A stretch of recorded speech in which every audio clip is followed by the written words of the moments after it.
जी, सनातन धर्म को लेकर राजनीतिज्ञों का बयान कैसा है? राजनीतिज्ञों का बयान वैसा ही है जैसा भगवान शंकर ने रामचरितमानस में कहा, बातुल भूत विवश मतवारे। ये वात रोग के रोगी हैं। तो यह राजनेताओं को मेरी चुनौती ही नहीं है, मेरी हिदायत भी है। उनको संभलना चाहिए। हिंदू समाज को तोड़ने का यह जो पाप अपने सिर ले रहे हैं, इस जन्म में भी भोगना पड़ेगा, आगे की भी जन्मों में भोगना पड़ेगा, उनकी पीढ़ियों को भी भोगना पड़ेगा। जिस प्रकार। नमस्कार, मैं हूं रंजीत राव और आप लोग देख रहे हैं जनगढ़ की आवाज। अभी आप लोगों ने श्री राम कथा वाचक आचार्य शांतनु जी महाराज जी को सुन रहे थे और इस वीडियो में आप लोग आगे भी सुनेंगे। आप लोगों को बता दूं कि श्री आचार्य शांतनु जी महाराज kids care international school Adri के प्रबंधक देवेंद्र मोहन सिंह के आमंत्रण पर वे उनके विद्यालय पहुंचे थे, जहां उनको फूल मालाओं से उनका स्वागत किया गया और उनकी आरती उतारी गई। आप लोगों को बता दूं कि प्रबंधक देवेंद्र मोहन सिंह ने मीडिया कर्मियों को अंग वस्त्र भेंट कर सम्मानित किया और यह सौभाग्य गुरु जी के हाथों से मीडिया कर्मियों को प्रदान हुआ। आप लोगों को बता दूं कि इस अवसर पर स्कूल की संचालिका लघुता सिंह ने लोगों का अभिवादन किया। इस अवसर पे प्रख्यात समाज सेवी पवन राय भी मौजूद रहे। अब आप लोग आचार्य श्री शांतनु जी महाराज को सुने। वीडियो को अंत तक जरूर देखिएगा। गुरुजी, सनातन धर्म को लेकर राजनीतिज्ञों का बयान कैसा है? राजनीतिज्ञों का बयान वैसा ही है जैसा भगवान शंकर ने रामचरितमानस में कहा, बातुल भूत विवश मतवारे। ये वात रोग के रोगी हैं और ये जैसे कोई भूत जिसको पकड़ ले और जो कोई मतवाला होता है अर्थात नशे के चूर में होता है, तेना बोले ही वचन विचारे। वे विचार कर वचन नहीं बोलते हैं, तो मुझे ज़्यादा कुछ इनके विषय में क्या ही बोलना। वही भगवान शंकर के ही शब्दों से मैं इनकी सेवा करता हूँ कि ये बातुल भूत विवश मतवारे, ये भूत के वश में है, वात रोगी हैं।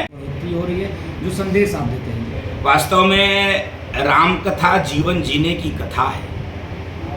तो जीवन जीने के जितने पहलू हो सकते हैं, जितने पक्ष होते हैं, वो भगवान राम ने, वह पूरे रघुवंश ने अपने जीवन के मर्यादा के रूप में प्रकट किया, स्थापित किया है। तो मुझे लगता है यह राम कथा सामाजिक सरोकारों को लेकर ही होती है, होनी चाहिए।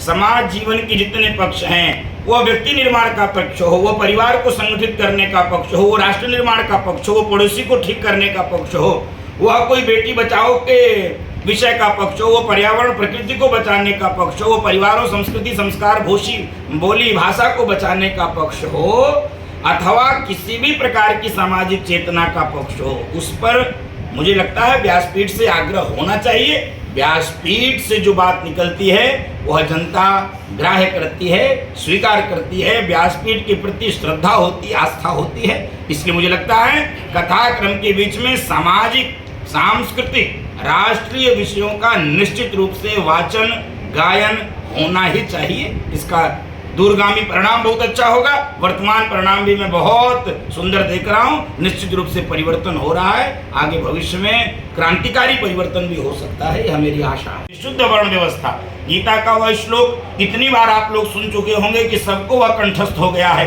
चातुर्वर्ण्यम मया सृष्टम गुण कर्म विभाग सब, हमने बार बार बोला, हमने स्मृतियों में गाया है, बार बार बोला है कि जन्मना जायते शूद्र संस्काराद द्विजोच्यते, हमने बार बार बोला है। और हमारे यहाँ कोई जाति व्यवस्था नहीं है। कर्म के आधार पर वर्ण बटे थे, वह विभाजन घरों में भी होता है। यह एक जहर बोने का काम सनातन धर्म के लिए किया जाता है। हमारे घर में क्या विभाग नहीं है? क्या विद्यालय, जिस विद्यालय में प्रेस कॉन्फ्रेंस हो रहा है, यहाँ विभाग नहीं है? क्या यहाँ का कर्मचारी प्रधानाचार्य की कुर्सी पर बैठेगा? क्या नहीं बैठेगा। लेकिन यह भेद व्यवस्था का भेद है, यह भेद कोई सामाजिक भेद नहीं है, यह भेद सदैव रहता है। लेकिन इस भेद से जातीयता की दुर्गंध नहीं आती, जातिवाद नहीं आता है। हमारे हिंदू धर्म में भी वो व्यवस्थाओं का विभाजन है, वह कहीं से रंग भेद, वर्ण भेद, छुआछूत, अस्पृश्यता का कोई स्थान नहीं है। और ये राजनेताओं को तो मैं क्या ही बोलूं, इनसे ज़्यादा बोलना भी ठीक नहीं है। इनकी विनाश काले विपरीत बुद्धि, विनाश का समय निश्चित रूप से ऐसे नेताओं का आ रहा है। बहुत हो गया, हिंदू समाज को तोड़ तोड़ कर जातियों में, और किसी समाज का वोट जाति में और क्यों नहीं तोड़ के मांगते? सारे धर्मों में जातियां हैं, मुसलमान भी जातियों में बटे, ईसाइयों में भी। चर्च के नाम पे वो रोमन और कैथोलिक अनेक चर्चों के नाम पर बटे हुए हैं विभाजन। क्यों बार बार? क्योंकि हिंदू समाज को तोड़ना, वो बहुसंख्यक समाज है, ज्यादा मात्रा में है, उसको तोड़ना बहुत आसान लगता है छोटे छोटे जातियों में। तो यह राजनेताओं को मेरी चुनौती ही नहीं है, मेरी हिदायत भी है, उनको संभलना चाहिए। हिंदू समाज को तोड़ने का यह जो पाप अपने सिर ले रहे हैं, इस जन्म में भी भोगना पड़ेगा, आगे की भी जन्मों में भोगना पड़ेगा, उनकी पीढ़ियों को भी भोगना पड़ेगा। जिस प्रकार से हमारे ऋषियों ने, हमारे महर्षियों ने, हमारे पूर्वजों ने, हमारे बलिदानियों ने, हमारे क्रांतिकारियों ने, हमारे देशभक्तों ने इस समाज को फिर से खड़ा किया, इस समाज को देश के लिए तैयार किया, उसको जाति के नाम पर तोड़ रहे हैं। शास्त्रों में जातिवाद ढूंढ कर लाते हैं, शास्त्रों में कहीं जातिवाद नहीं है। जिस गुरुदेव के गुरुकुल में सांदीपनी पढ़ते थे, जिस गुरुकुल में भगवान कृष्ण पढ़ते थे, उसी में सुदामा पढ़ते थे। जिस गुरुकुल में भगवान राम पढ़ते थे, उसी गुरुकुल में निषाद राज गुह पढ़ते थे।